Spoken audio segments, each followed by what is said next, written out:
Nous ne faisons plus de culture en Europe, nous gérons de la pathologie végétale. C'est-à-dire nous essayons de maintenir vivants des plantes qui ne demandent qu'à mourir tellement elles sont malades. Rien à voir avec de l'agriculture. L'agriculture, c'est pas ça. L'agriculture, normalement, c'est cultiver des plantes saines. On ne mettait pas un pesticide en 1950 sur les blés en Europe. Il n'y avait pas un traitement fongique qui était appliqué. Maintenant, c'est au moins 3-4. Sinon, le blé, il est pourri avant d'arriver dans le silo.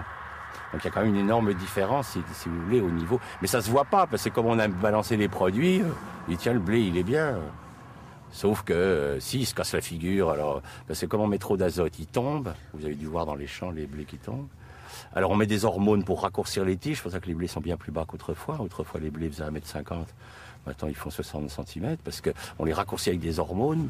Alors ces hormones font avorter les arbres qu'il y a autour. Enfin fait disparaître toute la flore parce que ça gêne les reproductions des dicotylédones. Enfin c'est un espèce de monde complètement strange quoi. Mais les gens le savent pas donc. Devant les champs. Autrefois, les champs, c'était plein de coquelicots, il y avait plein d'autres espèces, il y avait une biodiversité dans un pays comme la Hollande a déjà perdu 75% de toute sa flore. C'est une des flores les plus pauvres de la planète, la Hollande. Mais c'est intensifié au niveau agricole de façon incroyable. Tu l'as vu ton sol? Non? Ah, tu vas voir, c'est impressionnant. Hein, regarde-le. Ah non, on n'a pas été entendu, puisqu'on est avec Lydia, on a quitté l'INRA. On s'est mis à notre compte. Puis quand on a commencé à montrer que les sols mouraient biologiquement, on nous a demandé de nous taire. Donc on a quitté l'Institut et on s'est mis à notre compte parce qu'on estimait que notre devoir de scientifique, c'était quand même d'alerter le monde agricole que la voie qui était choisie n'était pas la bonne ne permettrait pas de faire une agriculture pérenne. Il ne peut y avoir d'agriculture pérenne que si on est sur des sols vivants. Hein. Le sol abrite 80% de la biomasse vivante. Hein. Donc si vous tuez, on en a tué 90%, c'est qu'on est en train de tuer tout ce qui est à la source de la vie. C'est quand même les microbes qui nourrissent nos plantes, qui font que nos plantes sont saines, sont nutritifs pour nous. Alors que maintenant, les gens, nous sommes quand même dans la société la plus confortable de l'histoire de l'humanité et nos dépenses de sécurité sociale augmentent de 6% par an.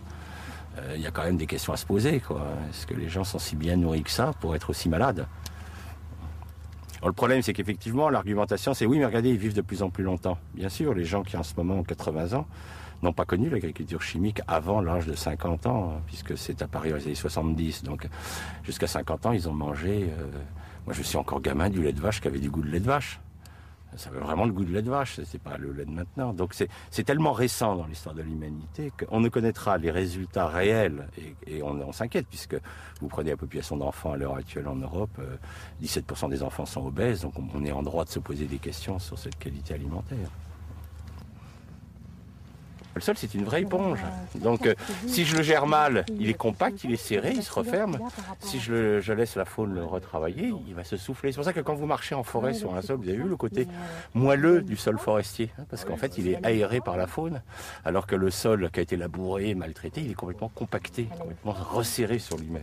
Alors, quand il va pleuvoir sur un sol resserré, l'eau va pas pouvoir rentrer, puis c'est l'érosion.